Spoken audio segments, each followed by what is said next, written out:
Israel को कि आओ भगत की जा रही है, मिनिस्टर के संग डील साइन किए जा रहे हैं, ये बहुत ही निंदनीय है, बहुत ही शर्मनाक है। जिस तरह से हमने अपनी मॉरल अथॉरिटी पूरी तरह से दुनिया भर में खत्म कर दी है, कितनी शर्म की बात है। हम ट्रोलिंग में विश्व गुरु बन गए, चाहे वो लद्दाख में हो या मणिपुर में हो या यूपी में जो अभी चल रहा है बरेली में। ये सब चीजें और ज्यादा बढ़ती चली जाएंगी और हमारा समाज, पूरा सिविलाइजेशन खत्म हो जाएगा। डेमोक्रेसी को तो खत्म कर ही रहे हैं लोग। लोकसभा में there are representatives 41 different party, 31 of them have not opened their mouth since October 7, 2023.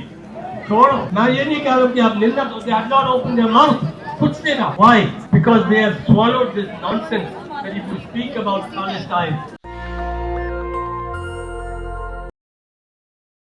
ये हमको कभी नहीं भूलना चाहिए कि दोनों इंपीरियलिस्ट प्रोजेक्ट हैं और हिंदुस्तान खुद भी एक विक्टिम रहा है इंपीरियलिज्म का। तो यहाँ पे जिस तरह से इजराइल को कि आओ भगत की जा रही है, मिनिस्टर के संग डील साइन किए जा रहे हैं, ये बहुत ही निंदनीय है, बहुत ही शर्मनाक है। जिस तरह से हमने अपनी मॉरल अथॉरिटी पूरी तरह से दुनिया भर में खत्म कर दी है। अब दुनिया भर में लोग देख रहे हैं कि सबसे ज्यादा ट्रोल्स इजराइल के सपोर्ट में हिंदुस्तान से आ रहे हैं। कितनी शर्म की बात है। हम ट्रोलिंग में विश्व गुरु बन गए हैं, हर जगह पूरी दुनिया के लोगों को पता चल गया है। और जबकि अब देखिए कितने सारे देशों में जिस तरह से ये फ्लोटिला आ रहा है और अब 17 बोट्स और जा रही हैं पूरी दुनिया में, खास तौर से यूरोप में और पूरी दुनिया में प्रोटेस्ट चल रहे हैं। फार ईस्ट में भी चल रहा है, यूरोप में हर देश में प्रोटेस्ट चल रहे हैं। हिंदुस्तान में प्रोटेस्ट ना के बराबर हैं। तो जहां पे लाखों लोग, चाहे लंदन हो, किस तरह से उनके ऊपर अत्याचार किया जा रहा है, फिर भी वो लगे हुए हैं। क्या क्या कानून वहां बनाए जा रहे हैं। यूएस में भी जिस तरह से पूरा क्रश किया जा रहा है मूवमेंट को, यूएस में तो पूरी डेमोक्रेसी को खत्म किया जा रहा है, फिर भी लोग लगे हुए हैं, सड़कों पे आ रहे हैं, बार बार प्रोटेस्ट कर रहे हैं। तो हमें यह मानना पड़ेगा कि हमारे हिंदुस्तान में काफी कमी है। जो लोग समझ भी रहे इश्यूज को, वो निकल नहीं रहे। हमने निकलना बंद कर दिया है। पहले उमर खालिद और जब वो लोग जेल में डाले गए थे तो 1000 लोग आराम से एक रैली करते थे। अभी हमने जो प्रोटेस्ट हाल में आया था उसमें कितने लोग निकल के आ रहे हैं। तो ये हम लोग को दोबारा से जनता के बीच में जाके ये जगाना है, उसमें ये प्रेरणा देनी है कि अगर हम चुप रहे, अगर हम डर गए, तो ये जो लोग हमारे ऊपर हावी हैं वो पूरी तरह से और हावी हो जाएंगे। चाहे वो लद्दाख में हो या मणिपुर में हो या यूपी में जो अभी चल रहा है बरेली में, ये सब चीजें और ज्यादा बढ़ती चली जाएंगी और हमारा समाज, पूरा सिविलाइजेशन खत्म हो जाएगा। डेमोक्रेसी को तो खत्म कर ही रहे हैं लोग।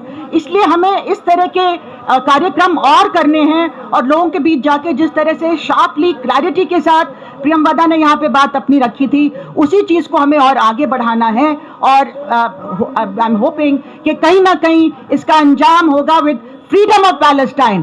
Free free Palestine, free Palestine, Zionism down down, Zion terror down down, Hindutva terror down down, imperialist terror down down, साम्राज्यवाद मुर्दाबाद, साम्राज्यवाद मुर्दाबाद, लड़ेंगे जीतेंगे। दुनिया के इंसाफ पसंद लोग एक हो, इंसाफ पसंद लोग एक हो। भाई क्या हुआ? हमारा लोकसभा में there are representatives of 41 different parties. 31 of them have not opened their mouth since October 7, 2023. छोड़ो, मैं ये नहीं कह रहा हूँ कि आप निर्णय दो, they have not opened their mouth. कुछ देना. Why? Because they have swallowed this nonsense that if you speak about Palestine, ये एक appeasement होगा Muslims के लिए. Extraordinary.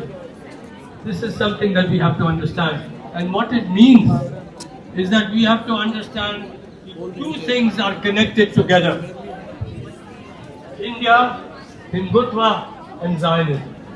It's a point that is made. Both are thoroughly racist and exclusivist ideologies. They have some things in common, and there are some things which are different. Let us first see what is common. National Dastak की आपसे गुजारिश है कि अगर इसको बचाना चाहते हैं तो नेशनल दस्तक को सब्सक्राइब करने के लिए रेड कलर के सब्सक्राइब बटन को दबाएं, फिर बेल आइकन की घंटी दबाएं। नेशनल दस्तक को बचाने के लिए बहुत जरूरी है कि हर खबर को शेयर करें, लाइक करें, कमेंट जरूर करें।